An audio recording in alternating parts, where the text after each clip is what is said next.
What are we doing here? All right, I'm out on the back stairs, just hanging out. One of the nice things about having the shop downtown, you get access to some like secret spots, you know what I mean? But if you saw the title, the reason we're here today is because finally got rid of Inksoft. And Inksoft is a software platform that we use for our business. Now, every small business, service-based business has these software platforms, and we rely on these software platforms really heavily.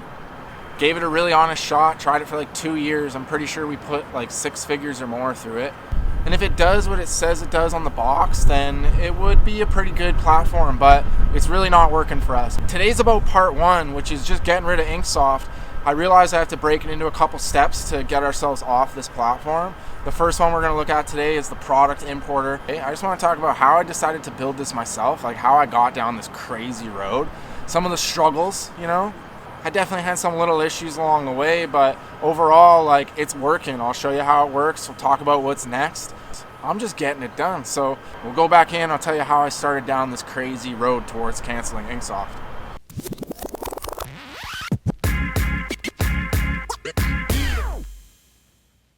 Actually, instead of going inside to explain how I got started here, I'm going to stay outside. It's absolutely beautiful out in Winnipeg today, so that's what we're doing. So yeah, I did want to just talk about how I got down this road. And the main way it started was just training Cole in customer service. Got Cole helping on the emails now, and you know, actually, like, training anyone in your small business will really start showing you the pain points and stuff of these platforms. You get what I'm saying? That's when you're going to be explaining like the silly reason you have to do this. Oh, because this doesn't work this way, and so we do it this way, and blah, blah, blah. No one goes home and is like, hey, finally we got up to 10 different platforms we have to use. No one likes that. And what I mean by training Cole is when you're showing someone how to do customer service, a big thing starts with like, okay, well, what t-shirts do we sell them? What shirts do we sell? What brands do we sell? What suppliers do we get them from? Someone's going to ask like, oh, do you have any 100% polyester shirts? And now it's like, do I send them the list of everything? Or do I show them the ones I like? And now you're getting into the weeds here, right? So if I'm showing them all the options, I can't really do that from all the suppliers. I can only show them this catalog link, that catalog link, this catalog link. So I realize when I'm telling Cole, like, okay, here's the suppliers we use, here's the brands we use that are at each of these suppliers. Some suppliers have the same brands, and then there's like a priority, but the priority isn't set in stone. It's like price, shipping time, what the customer shipping time will allow, just stuff like that. It's such a mess. And now we're also talking about purchasing and checking stock at the same time. So all this information sort of comes from the same place. Now when we get an order approved and paid by the customer, now we take the name of the garment on the invoice, we run that through our filter, like what suppliers do we get it from, what ones can I get it from, and then we purchase it. Meanwhile, we already had to think about this when we first sent them the garment, because when we first sent them the t-shirt, I'm going on each of these suppliers to check stock, make sure it's there. Well, not each supplier, but if there's no stock at the first supplier, I have to know that there's other suppliers that carry it. And now I'm just training people on like this mess of where everything comes from. And I think this is how bosses in our industry get kind of caught up doing the bulk of the customer service themselves, because anybody answering emails needs that little easy button. They need someone to tell them, oh, did you check this supplier? Oh, how about this product? Oh, I heard about this vendor. It's such a mess. And through thinking about this mess and trying to explain it to Cole, that's when I realized this all really starts at the supplier catalog, but not the supplier catalog we send them. What I had one time in the shop is a list. It's probably on the site right now, actually, is a list of the suppliers we deal with, what they're good for, and just some notes about them. And I would use this to train somebody who's new to purchasing, who's new to checking stock and offering garments to people. But it's that central location for products that's so important. So if I have this list of vendors, then that'll tell me the list of brands they have. And if I filter it by the brands I want to sell and filter it a little more by the products we want to decorate, now I have a list of what I can actually sell. Here's everything we sell. And that list can have multiple suppliers on it. It can have a product from multiple suppliers, and it can say each supplier it's from. And it can also pull in the price, it can pull in the inventory, it can pull in the shipping time, so I can make that decision about the best supplier right when I need to make the decision, not some page where it's all like sorted out or something. It doesn't make much sense to do it that way. It's impossible to maintain it when you have like, well, just my S&S products filtered by what I want to sell works out to like 500 products. And I know people will say like, oh, you want to keep it simple with your products, like good, better, best, but you need a good, better, best hoodie. You need a good, better, best polyester version. You need a good, better, best Canadian made. You need a good, better, best garment dyed. There's good, better, best for all these different variations. And before you know it, you got 500 from just one supplier. And that 500 in my case works out to 17,000 variations or something like that. I got them all uploaded to the site. It shows Cole what supplier to get it from so he can just click through, and it's beautiful. So yeah, just to kind of wrap that up, I really got started on this by just having trouble with the Inksoft importer, having trouble explaining to Cole how this is all going to work, where these garments come from, what suppliers have what priority we want to make those decisions in. It just all seemed like something that the computer could do. It's so easy. And that kind of leads me to the importer. I mentioned I have 500 products from S&S on my site. I have 17,000 variations. That's every size, every color, the picture to go with it, whether it exists in that size, whether it exists in that color. So I'm able to import a product from S&S to my site, just like the Inksoft thing, and I'll show you how it does it because it does it 10 times better. But first we're going to go inside. I'll talk about some of the trouble I had getting it going, because I'm not a programmer. I didn't write any code, but I'll walk you through the journey as well as I show you kind of how it works and how we got off Inksoft here. So let's get her going. All right, so I'm back at the desk, and I said I wanted to talk about the journey or whatever, and I don't want this to be a video about how much Inksoft sucks, but that really is the catalyst for all of this. Like I said, sort of training Cole, going through these headaches and whatever. But I guess the silver lining is that I never would have maybe had some of these realizations. I never would have been down this path if I wasn't on this path already. Get what I'm saying? So I got some notes here. I got the computer screen open too. So I did cancel my Inksoft account already. I can't show you my store anymore, but I can kind of run you through how it got going. Actually, you know what?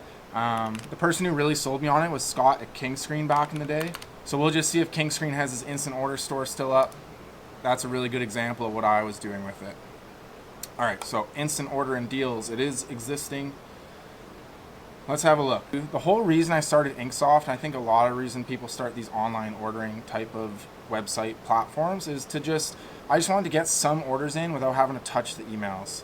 If I could get just a little bit of revenue in and not have to process it like in the inbox, that's a win. That's totally worth it. Now, I was doing all the emails myself for too long, and so automating some of the orders coming in, that was really interesting to me. My logic was I'm going to try this experiment. Like the experiment was, let's put this time into training the website instead of training a new customer service person at first, because my new person could use this site as a resource. That's what my website has always been, a resource for both of us, the customers and myself and my team. So this is what I had. I had a store just like this, Gildan 5000 shirt.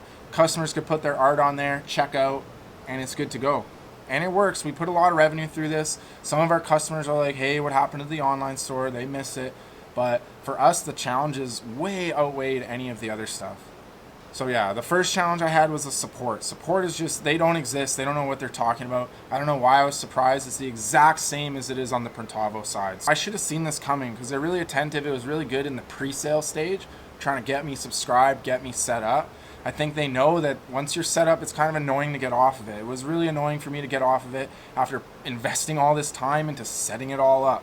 I didn't pull up this site to talk about everything wrong with this site. That's not what I'm trying to do here at all, but I just want to point out here, the first thing I see is this SKU. This is not like the actual SKU for Gildan Heavy Cotton. This is like what S&S Canada probably calls it. Support's there, but they don't really know how to get this going. They don't really have the answers or the attitude you'd expect, like, let's get this fixed. I can see how that's going to be a problem.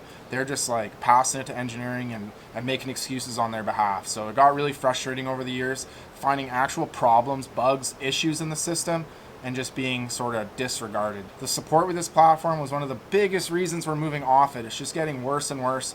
You can tell they're putting tons of money into marketing, but not into support, not into making the product better, and it's been really tough. We've been waiting a long time for some features to work that just still don't work, and that's an issue. So the first big deal breaker for me is the low-res mockup. So even on this, you can see if we zoom in, look how pixelated this is. If I'm gonna put a design on here, look at this. It is brutal. So if I want to do a left chest here, it's basically impossible to proofread this thing. It's going to be so small. It's just a pixelated mess because the Inksoft limit is 500 pixels by 500 pixels. It's a hard limit. Let's look at what they said to me about this. Oh, we'll get to this later. Here's an issue someone had.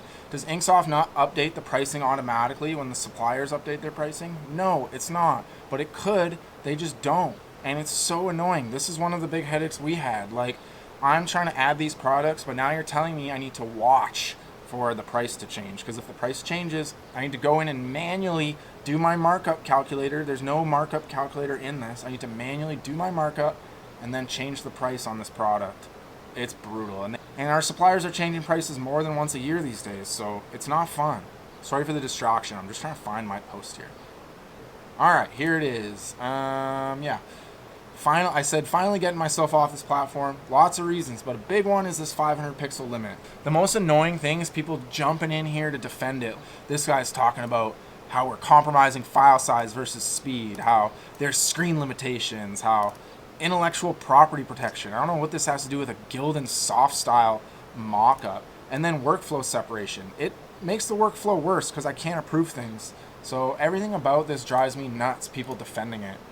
Yeah, mock-up resolution limits. So look at this, April 2023. This is like right when I got on here. Well, look, this is a great example of support. Look how many emails it takes for this guy to even understand what I'm talking about. Oh my God. Yeah, so his answer was, the image you're referencing is only available in that size, which is not true. You can get the high-res image from the same supplier they do. They just pull in the low-res one instead of the high-res one. It's a choice of theirs to do that. It's not only available in that size. You may absolutely put in a feature request for larger mock-ups at ideas@inksoft.com. Everyone knows, well, if you don't know about the ideas page at Inktavo, this is where features go to die. Nothing ever gets done from this. Whatever. And yeah, so even if you upload your own, it resizes it to 500 pixels. It is brutal. And yeah, in the designer, you can see right now that this image is stretched. Like if I open this image in a new tab, this is the image size. This is it at 100%, 400 by 500 pixels. So in here, they're literally stretching it to fill the screen. Like it's not even big enough for their web application. Never mind for anything else. Like, geez Louise. I posted that on May 2nd, and then literally there's someone today, June 3rd, 1 month later, complaining about the same thing. Settings are 500 pixels, but the picture still looks like a pixelated mess. What the heck's going on? Well, can't say I'm surprised. This is like the standard feature. This is just how they do it. It's insane. Now, the other thing before I get into how much the importer sucks is the Printavo sync. Let's see what they say about this. Inksoft and Printavo integration is live. Yeah, so not only did this come out like a year after they said it would, they're like, yeah, get on the platform, Printavo user. It'll only be a couple months. It's coming Q1 next year. And then it didn't, obviously. It took a whole nother year to come out, I'm pretty sure. Since Inksoft and Printavo joined forces under the Inktovo umbrella, our goal has been simple: provide an industry-leading, end-to-end solution that helps print shops grow, stay organized, and scale. That's why we're thrilled to share our latest development, an integration between Inksoft and Printavo, where users get a powerhouse combo in online store creation and production management, all in a streamlined setup. Let's just, hold on, what does that mean? A form that presents very little resistance. Smooth, elegant, graceful, efficient. All right. With this major development, you can seamlessly manage shopping and fulfillment workflows with the best tools from both platforms. Yeah, note this integration is only available for Inksoft Unlimited and Printavo Premium. So I was paying out the nose for this. Where's the video? It says there's a video here. There's no video. Typical Inksoft. The problem basically is that it doesn't work. It was a lot better when we were manually importing orders to Printavo. I kind of like that flow better because when you import something from Inksoft, you can't change it at all. And so when you're importing it from Inksoft, you have to manually set your pricing and stuff like that. Like if you charged a 2-color price on Inksoft, you have to set it as a 2-color print in Printavo or else it won't go through Power Scheduler. It's so annoying. So it's a major problem. If you need a second approval on something, you can't do it from the Printavo side. If someone wants to change a quantity, if you notice that they got charged for a 2-color design, but they want to do it as a 3-color, or it would look better as a 1-color, whatever it might be. You can't change that once you import it. It's done. You have to like delete it, go on Inksoft, mark it as shipped and done over there, go back on Printavo, re-import it. It's a super mess. So I have to end up training people to go back and forth between these two apps. It is not seamless. It's not even close to seamless. None of the imprint data comes in. So as a longtime Printavo user, we have our imprints set up, front chest, back, so we can see it all in Power Scheduler and see what we're working with for all these jobs. It does not work. It doesn't work. And look at this, it doesn't give you the mock-up for the design, it just gives you the design. So you can't even see like what you're actually supposed to be printing on Power Scheduler. It's not seamless, they're not connected at all. It's so dumb. And we waited an extra year for it to launch like this, and it just sucks. Yeah, the invoicing's not connected at all. If you're going through your Printavo invoices, you're trying to find invoices that aren't paid, your Inksoft orders, even though they're paid on Inksoft, are going to show as unpaid on Printavo. Makes sorting through this stuff an absolute nightmare. It's not seamless. The bookkeeping, the accounting, totally brutal. So the Printavo sync was really a deal breaker. Like, I thought it would get better, but they're not touching these things. They haven't touched Power Scheduler in years. They haven't touched Printavo Importer in years. Nothing's working. Nothing's getting better. My bad for trusting them, I guess. That's how I feel a lot of the time, is it's my fault for trusting them so many times. Damn. Alright, what else I have on our list? I guess that brings us to the importer. So, man, to bring this full circle, I said that adding it on Printavo is super annoying. Now, the thing that made me realize I could do this, that I could build this sort of Inksoft importer myself, is realizing that I already had one. I already built one. Check this out. So back before I had the Inksoft catalog, we used to kind of maintain our own little catalog on the website. And that's it right here. Well, this is the new version. I would have a Gildan Soft Style tee or whatever on here. I would set my markup price manually, just like you do in Inksoft. I would add, like, I wouldn't do the colors and stuff like that, but I would add but this reminds me, I would add a link to the S&S catalog. They used to have this sort of white label catalog where customers could go on there, they could see the color selection, but they could also see the stock levels. It was so good, and one day they just turned it off in Canada. So I had this catalog that had all these broken links. Even on the Inksoft site, I was using these on the Inksoft side to see stock levels, had all these broken links. That was very annoying. Not anything to do with the importer, but I just wanted to mention that as it came up. Like, man, that drove me nuts. So anyway, I didn't have the colors on the site before. I just had that link I ranted about, but it worked. You know what I mean? It really did work. We just have this central home for our product information. And the plan was for Inksoft to be that home, because you could import products, because you could have the designer right there, but you can't import products. And a lot of people don't like the designer, the way you have to upload a file to see a price. That drives people nuts. Some people don't have a file. They're trying to see the price before they make their art. So, insane.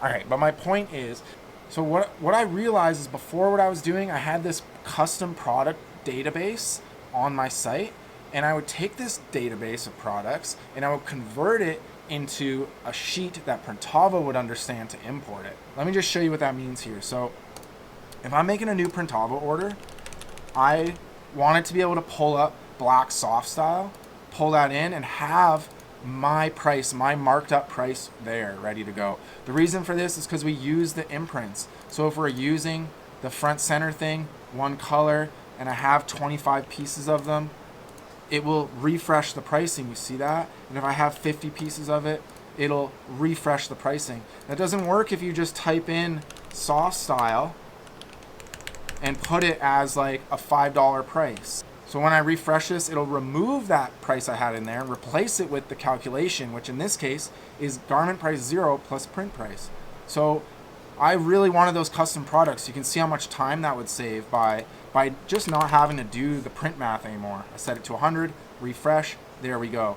What if I duplicate this, refresh, boom, there we go, it works. Now, so what I realized is I was taking my products from my product database and converting them into a product database that works with Printavo. Now, here's the kicker, the catalyst to all this is I realized, isn't that the same as taking the S&S product database and putting it into a database that my website can receive? Isn't that the same thing? And I realized this through pointing it out to Inksoft, because one of the biggest problems with the importer is you import these products, they have crappy details, and then we have to adjust it. Or the color's wrong, and we have to put it to the right hex code manually. But it's not just me doing it, it's every Inksoft customer across the whole platform who adds this product has to make that change manually every time. And what I pointed out to them is how simple would it be for you to just have a central place where we import the products from. You import the SNS products, you fix them up and make them good, and then we import them to our site. And then I realized that's what I'm doing already. I'm taking a database, I'm messing around with it, sending it in Printavo so I can use these custom products.